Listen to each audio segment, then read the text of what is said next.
Hey everyone, so today I wanted to update you on a bunch of makeup products I've been testing out. I've used these products multiple times, so now I can sit down and share whether or not I think they're worth the money. I do have a mix of drugstore and high-end. Originally, I was going to split this into two separate videos because I do have other products I want to talk about as well, but some of these reviews are really overdue, and then some of these are kind of like newer, very hyped up makeup products. So I just wanted to sit down and review these products for you. I'm going to try most of these products on so you can see how they actually apply. Keep in mind there are some really good products and some really bad products. So the end makeup result won't look the best. I don't have all of these things on right now because some of these just end up ruining my makeup completely. But I wanted to actually show you some application clips so you can see what I'm talking about as I review the products. So let's kick it off with a few complexion products first. Okay, let's start with this one. It is the Glossier Stretch Fluid Foundation, and I have the shade Light 2. I absolutely love this product. I think it's gotten some mixed reviews. I originally talked about it in a Sephora haul video, and I told you I wasn't sure if people were loving it because every time a video popped up in my subscription feed, it kind of sounded like someone was going to give it a negative review. Now that I've tested it out myself, I have watched a couple of reviews, and some people love it, but some people hate it. And honestly, I think it is a gorgeous foundation. I don't have anything quite like this in my collection. It's almost a little bit of a thicker feel when you pump it out on the back of your hand. They describe it as having like a gel cream texture, which I wouldn't have thought like that type of texture would give me the finish this foundation does. It does have more of a light to medium coverage finish, and I think it just looks really natural on the skin, very skin-like. It's not necessarily the most smoothing foundation, so if you have a lot of texture like me, it's not going to completely blur over those areas, but if you do use it with a smoothing primer, it looks really gorgeous, and I just think it wears well throughout the day. I do have combo kind of leaning oily skin. It's still a little bit warm where I live, so even on those warmer days, I find that this still looks good by the end of the day, which is really surprising to me. So I'm looking forward to using this more as we head into like fall and eventually winter because it does feel good. Like it has that nice moisturizing feel to it, but once I set it with powder, like it really does last well. So I've been very impressed by this product. I think it's a gorgeous option. Let's talk about another complexion product. I think I tried this out for the first time maybe a month ago. Maybe it was even longer than that. So I've been using this for a while, ever since they first launched it. It is the Tower 28 Serum Concealer. So I do have two different shades.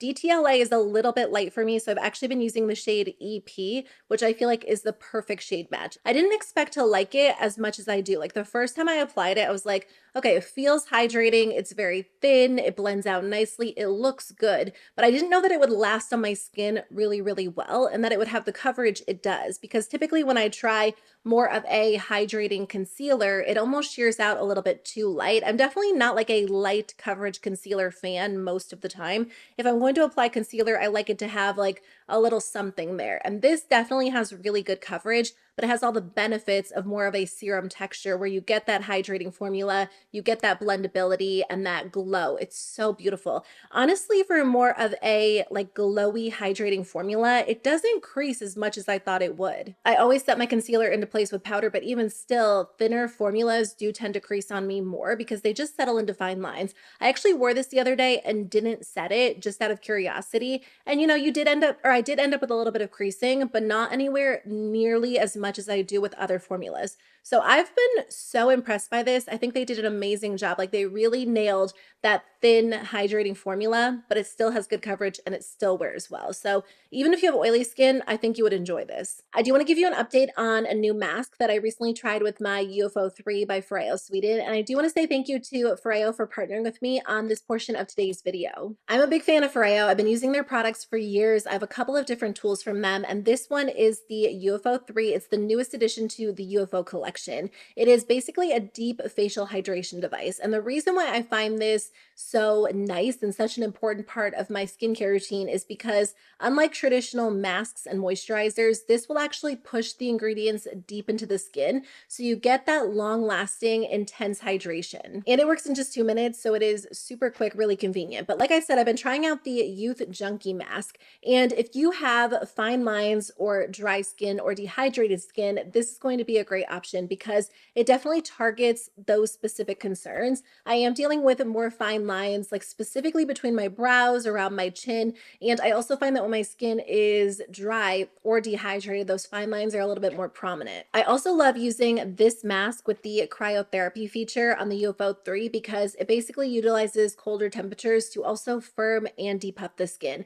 So that feature, along with the mask and the fact that it really pushes the ingredients deep into the skin, makes such a difference. I find that not only is my skin more hydrated, it also looks very smooth, very plumped up. And I can see a big difference the next morning, especially when I'm applying makeup on top. So I wanted to update you on this mask. So if you have the Foreo 3, I highly recommend that. If not, the Foreo 3 is amazing. There are so many benefits all wrapped up into this one device. I'll link my original review in the description box below if you want more information, but they did offer my subscribers a really great discount. So I'll put it on the screen for you. And you can also click the link in the description box below to take advantage because it is a limited time only deal. So highly recommend. It is such a staple in my personal skincare routine. I'm actually really disappointed in this product from Patrick Ta. I love the Patrick Ta blush duos. They look so good on the skin and they're a little bit more expensive, but I think the value is there because you get two different products you can use together or alone. There's something about that formula that just looks very skin-like, very healthy. You get a gorgeous glow, whether you're using the powder or the cream. So I just kind of assumed it would be the same case with the cream contour and powder bronzer duo, but I really don't have the same experience at all. So this is $40. It's pretty expensive. Like I said, you do get two products, so I feel like that definitely adds to the value, but the actual formulas aren't great. I find that they look very patchy on my skin and really uneven. I was reading through the reviews on Sephora's website, and some people said the same thing. Some people love these, so I would love to hear your experience if you've tried this formula. But I just find that I have drugstore alternatives that work so much better. I love the Makeup Revolution cream bronzer. That one's like $8. The Flower Beauty powder bronzer, which is, I want to say around like 12. And even if I was going for more of a high-end brand, Makeup by Mario's cream bronzer never looks patchy. Like that is seamless, creamy, perfect.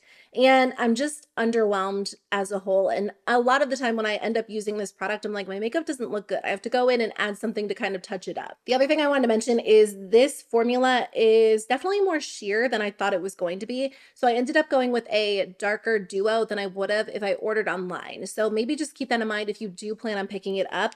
But truthfully, I don't recommend grabbing it. Patrick Ta has a lot of great products, but unfortunately, in my experience, this isn't one of them. So I picked up this blush during the 21 Days of Beauty. It is the Maneater Blush and Glow Cheek Plump. I was so excited to try this out. When I asked you about it in my 21 Days of Beauty video, I did get some mixed opinions. Some people really enjoyed it. Some people weren't big fans. I decided to try it, specifically the shade Buffed Peach, because I thought it looked so gorgeous. And I haven't tried all of them, so I'm only speaking specifically to this shade because if you pick up a deeper shade, maybe at least one aspect of it would be a little bit better for you. The shade Buffed Peach is just way too light for me. This is a very, very, very sheer liquid blush. And again, I don't know if that's the case with all of them, but when I apply this on my skin, you can't really even see any of the color. It almost just gives me like a little bit of like a translucent dewy glow. Other than the shade being too light for me, I'm just not a fan of the formula. It does look very glowy on the skin, really healthy and pretty, but it completely erases any foundation I have underneath. Or if I'm just wearing concealer that day, it lifts the concealer completely. Like it's not just patchy and uneven, it just erases it fully. Because it is such a thin, very wet, very dewy formula, I just feel like it's hard to use in addition to other products. And again, I know some people really enjoy this. For me personally, I have dealt with acne prone skin a lot in the past. So a lot of the scarring left behind for me is kind of like right here in my cheek area where I would apply blush. So when blush completely lifts my foundation underneath, I feel like it just ruins my whole makeup look. I wanted to love it, but as far as liquid blush goes, I'll just stick with Rare Beauty. Like that's the formula I personally prefer, like something that has a little more pigment, something that doesn't lift my foundation underneath. I can't get this to work for me. I just reapplied my lip gloss, so I guess I'll talk about this product next. This is a lip kit that e.l.f. created with Jennifer Coolidge. So they did send this to me in the mail as PR. I wasn't sure if I was going to purchase it myself, and then it showed up like the day that I talked about it in a purchase or pass video. So I thought I would try it out to see if it was worth picking up. So this kit retails for $25. It does come in a really nice box. At first I wasn't sure if this was just the PR box, and then I looked online, and anyone who purchases it palette will get it in this type of packaging. So in the kit, you get a lipstick, a lip gloss, a lip liner, and then also a mirror. I am wearing the lip plumping gloss in the shade Swollen. I haven't tried one of their lip plumping glosses in a long time, but this packaging is gorgeous. I honestly would have thought it was high end if I didn't know it was e.l.f. This color does look very light in the tube. It is a little bit of like a baby milky pink, but overall it looks pretty sheer on the lips. Like if I'm just wearing this on its own, it basically looks clear. And then there is one of the O-Face satin lipsticks, and let me get it out of the packaging. This one is in the shade Dirty Pillows. Again, the packaging is stunning. It looks like a high-end product. This color is pretty. I don't know if it is necessarily the most flattering on me personally. I would definitely pair it with a little bit more of like a brown toned nude liner, which it does pair well with the liner in the kit, but the actual formula is great. It's very creamy. It feels just like their other O-Face satin lipsticks. So if you tried those and you enjoyed them, you'll like this one too. If you haven't tried those, they are very creamy, very smooth on the lips. They basically feel like butter, but they're also really pigmented as well. Definitely one of my favorite drugstore launches of 2023. And then they included the Cream Glide lip liner in the shade Fill Frontal. e.l.f. always does a really good job with their lip liners. This one's great, very creamy, really, really gorgeous. The collection as a whole is really nice. Like it feels like a luxury collection at more of a drugstore price point. Obviously, it's a little more expensive. It's $25 because you get multiple products, but I think if the shades appeal to you, you will enjoy them. There's also a mirror in here that's pretty heavy. Like it's a very solid, nice mirror. It says e.l.f. and Jennifer Coolidge on it, and then on the back it says lips are the mirror to your soul. The quality is amazing. I don't have any complaints about this collection. I think the packaging is gorgeous. The only thing is it does lean very light. So they've done like 2 collaborations recently, this one and then the collab with Michaela, and both collections, both lip kits were very light. So I don't know if this is going to be ideal for all skin tones. I think typically when someone is creating a lip collab, not always, but generally they create something that kind of works well for them or that fits their taste. So I would love to see e.l.f. collaborate with creators who have all different skin tones so we can see some darker collections as well, because I don't know if this will work for everyone. Hard Candy launched a new lip product. I mean, this probably came out about a month ago. I think I actually tried it out on camera for the first time, but I love this product so much. It is the Insta Pout Lip Melt. It retails for $7. And it's gorgeous. It is such a good alternative to the Tarte Maracuja Juicy Lips or the Makeup by Mario Plumping Lip Serums. I would say it's basically a spot-on dupe to Makeup by Mario, but I like these better. The Makeup by Mario product is easy to over-apply. It almost feels like if you just apply a little bit too much, it's like very thick on the lips. It almost has like a little bit of a goopy feeling. Not like the best choice of word, but like that's what I think of. Like there's just so much gloss on your lips. Whereas with this one, it's not quite as thin, so I feel like you don't necessarily have that issue. It's a very sheer, balmy, glossy product. It's beautiful, perfect for everyday wear. I just think they nailed the consistency so well. These do have a little bit of like a tingly, cool feel because they are meant to be like plumping glosses. I don't notice that my lips look visibly plumped up, but I do notice there's a little bit of a taste. I don't think I experienced that the first time I used them, but as I've worn them more and more, when I wear them, I'm like, oh, it's almost like it's not as bad as the Hard Candy lip oils. I actually had to declutter those because they tasted so bad. This one has like a little bit of a perfume kind of chemically taste, and it is pretty noticeable. So if that is a big con for you, I wouldn't recommend picking them up. Other than that, the product itself is perfect. It does have a little bit of a scent too. Almost like a vanilla candy scent, which is really nice. Okay, let's talk about the new Merit Solo Shadows. They actually sent me 2 of these in the mail as PR. I didn't realize they were coming. I don't think I'm on like their official PR list. I've gotten a package from them in the past, but these showed up at my door. So I thought I would try them out because they've been getting so much hype. So they're basically marketed as kind of like sheer, easy cream to powder shadows. You can apply them with your finger or a brush. They're meant to be like one and done shadows that are super quick, very easy to apply. They are very creamy, so as you apply them, they go on nicely and then they blend out well. What I typically do is apply them to my eye with my finger, and then I'll take like a clean brush and blend out the edges into the crease. They are pretty smudge proof. Initially, like once they dry down, they do not move. I did notice after like about 6 hours they started creasing on me. So they're not necessarily the most long wearing for me personally. I'm actually wearing the shade Nelson as eyeliner today, and I love the way it looks. I've been moving away from like a full opaque black liquid liner, not every day, but like most of the week I kind of skip that, but I still like eyeliner. Like I don't necessarily love like the complete blank look sometimes, but not if I'm wearing like a lot of eyeshadow. And this was so nice because it's very creamy. So it went on really well and it was just easy to work with, like very easy to manipulate. Sometimes when I use powder or a pencil liner and then I take like a liner brush and try to create a wing, it's not as easy of a process. But because this formula is so creamy, it went on in seconds and then it dried down and I think it looks really, really good as eyeliner. I know they do sell less expensive versions of like potted liners, but I haven't tried eyeliner in this format in years. So I can't really even share some alternatives. So if you have a recommendation, I would love to know. I think that these are nice. I don't think they are anything groundbreaking, especially at the $24 price point. I also think you have to take your makeup style into account. I'm not usually a fan of like a sheer shadow unless it is a very like sparkly topper shadow. If it's a matte, I usually want like full on pigment. So the fact that these are a little bit sheer is not my personal favorite, except for when it comes to eyeliner. I like that it's not as opaque as a liquid liner. So I think I'll actually use them as eyeliners. And if that's the case, they probably will be worth it for me personally because I don't have anything like this in my collection right now.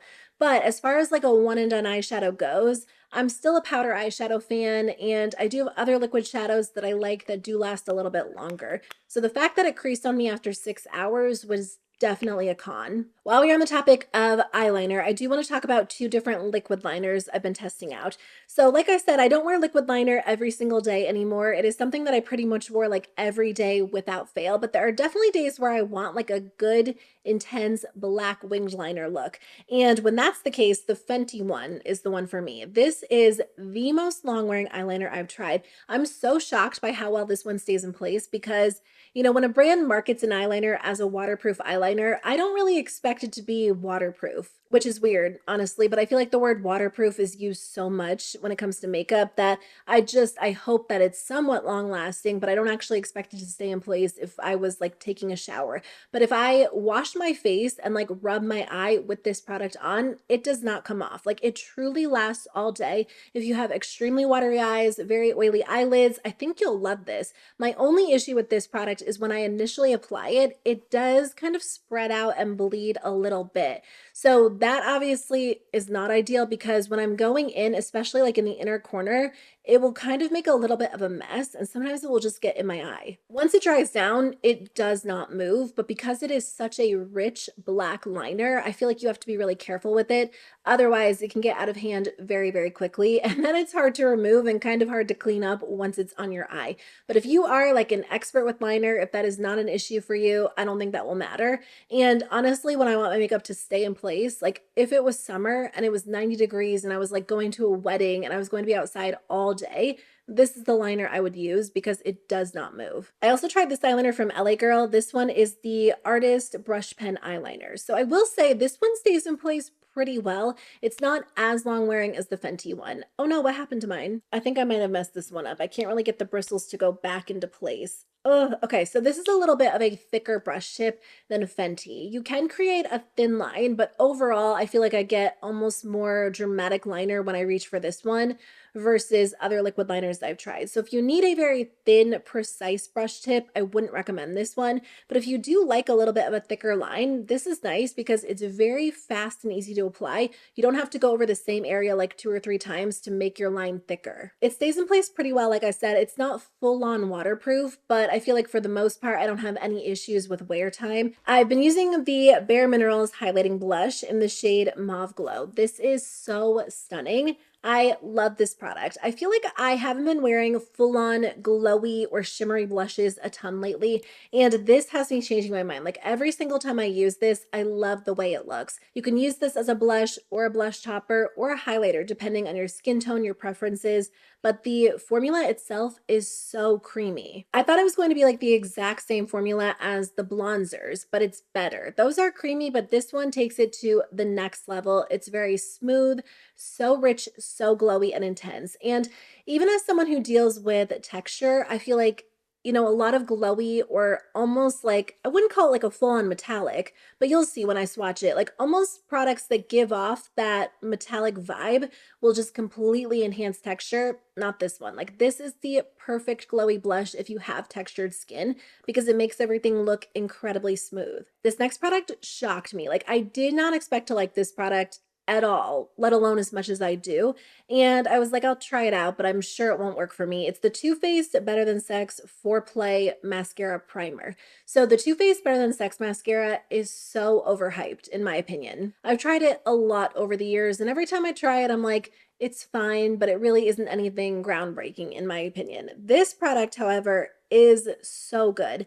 Basically, you're meant to use this as a mascara primer before you go in with mascara, and it's supposed to instantly lengthen, lift, and thicken your lashes. It really does lift them so well. I don't curl my lashes before I go in with mascara because I'm so scared of eyelash curlers. I always feel like I'm going to pinch my eye with them or lose all of my lashes. So I don't even think about curling them. And honestly, like a lifting curling mascara isn't always what I go for.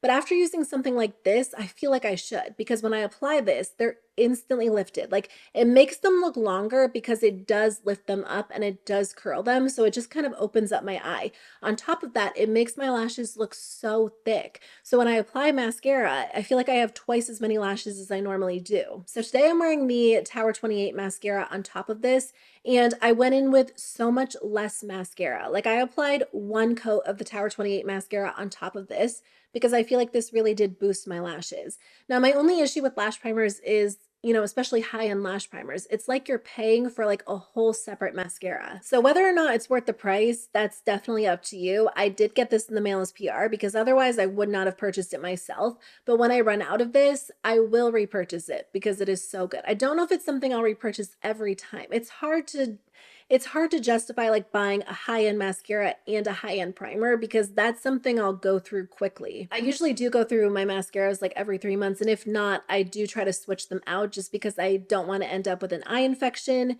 So that's the only thing. It's not like a high-end face primer that will last you longer than 3 months, but at the same time, I've never tried a primer or even a mascara that like lifts and curls the lashes so well. So I'm impressed, especially because the Better Than Sex mascara is not my personal favorite, so I really didn't expect to like it, but I do. I've been testing out a lot of products from Relove by Revolution. They're sold at Walmart, and everything is under $5 or $10? I think 5 though. This mascara itself retails for like 3. The first time I used this, I didn't realize it was a tubing mascara until I went to remove it and it would not come off with my cleansing balm. And then I was just using water and like gently kind of taking it off, and then I was like, oh, it's a tubing mascara. No wonder it stays in place so well. So if you're looking for a very affordable tubing mascara, this one is $3. In my experience, they tend to do a great job in the lengthening department and not as much in the volume department. So I'm not necessarily getting really dramatic volume with this product, but it does lengthen, it stays in place well, it gives more of a natural look,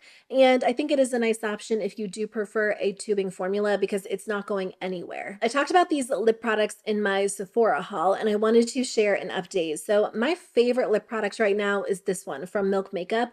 This is their Odyssey Lip Oil Gloss, and I have the shade Quest. This is the most beautiful color for fall. Like I have to actively choose to wear something else because otherwise I would wear this every single day. And I've pretty much been wearing it every single day. It is so good for like light natural makeup days. It also pairs really well with Natasha Denona's I Need a Nude palette, which has pretty much been like my go-to palette ever since I purchased it. If you're looking for like a beautiful, cooler toned lip color, this is so nice because it's not your typical nude. Like it definitely has a little bit of like purple or rosiness to it. I like this because it is a cream finish, so there's pigment there, but you can sheer it out to look really natural or build it up to look a little bit more opaque. Everything about this is great. I love the applicator. I love the vanilla scent. I love the cushiony feel. It really is the perfect lip oil, lip gloss hybrid. And it's not what I would consider to be like a long wearing lip product. You definitely have to reapply it, but it's definitely more long wearing than a traditional lip oil. And I like the fact that it has more pigment than a traditional lip oil. It's really beautiful. It definitely leans more in the direction of a gloss, but it's not like a thick, tacky, sticky gloss. It's like the perfect plush, thin, smooth, glossy, shiny product, and I just can't get enough of it. So it's been my absolute go-to. I do have the Saie Glossybounce Lip Gloss Oil in the shade Push. This is pretty similar to Milk Makeup. I mean, like if I was to like lay out all of the characteristics, I wouldn't say that there are any super noticeable differences, but for some reason, I like the Milk Makeup one better.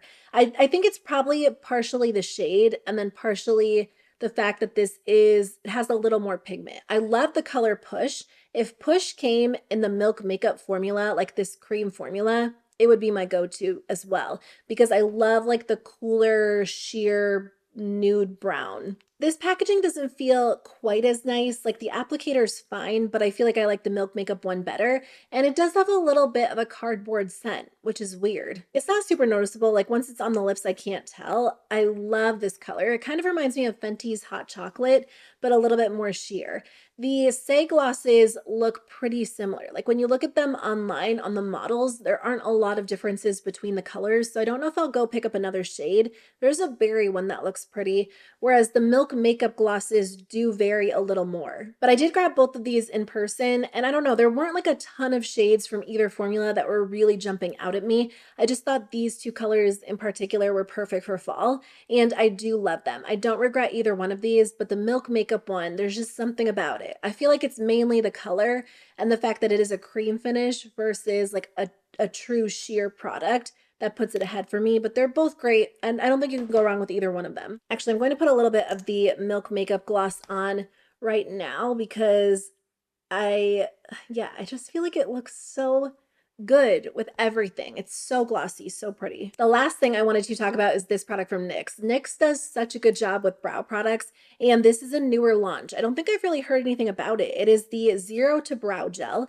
and I have the shade Espresso, which is what I wear in all their brow products. So one side is a spoolie, and then the other side is basically like this almost like paddle type applicator with like a little sponge on it. So basically, you're supposed to comb your brows into place with the spoolie and then apply this product to fill them in. And then I think let it set for like 60 seconds. And it's supposed to stay in place, I think they claim for like up to 2 days. I personally just remove all of my makeup at the end of the night. I don't typically, leave my brows because I was reading the directions and it was like, avoid the brow area when you're cleansing your skin. So to be fully fair, I have not tested the 2-day claim, but it is completely long wearing. Like at the end of the night, when I try to like smudge it off, it doesn't move. It doesn't go anywhere. It's a weird product. I would almost say it's kind of like a liquid pomade, like a super thin liquid pomade. So it applies well, and then once it dries down, it doesn't move, but it has like a slight tackiness to it, kind of like what you would experience from a pomade. The only issue for me when it comes, well, okay, first of all, it's just a weird product. Like it's not something I would probably work into my routine every single day because the main issue for me is that it doesn't really hold my brows into place. When you comb this into your brows, it's so thin. So it's not like you can really shape them as you're applying it. And the actual applicator is like a flat paddle type applicator. If you were to use it with a brush, it wouldn't work quite as well because this almost stains the skin under your brow. So honestly, it does make a difference. Like if I just use this on my bare brows, they look a lot darker, but I can't really get the shape that I'm going for. Like I have to go in with an actual brow gel afterwards to kind of comb them into place, and then I'll still take a brow pen to fill in any sparse areas. I don't know, it's just interesting. Like I feel like that is the best way I can describe it. I don't hate it and I don't own anything like it. I just don't know that I would really take the time to apply it every single day. It does make a difference. Like it fills my brows in and they look full because there's a lot more color to them, but I feel like I can get very similar results with the NYX Thick It Stick It Brow Gel and then just taking a brow pen and filling in the rest. It's been fun to play around with. It's just not something that I think I would really work into my routine regularly. So that's everything I wanted to share with you in today's video. Just some different products I've been testing out. I hope today's video was helpful for you in case you were kind of curious about any of these or you wanted to try them out yourself. I'll link everything that I talked about in the description box below, along with the link to UFO 3 where you can get it for a discounted price on Foreo's website. Don't forget to check that out. It is an amazing tool, and I will see you very soon with a new video. Bye.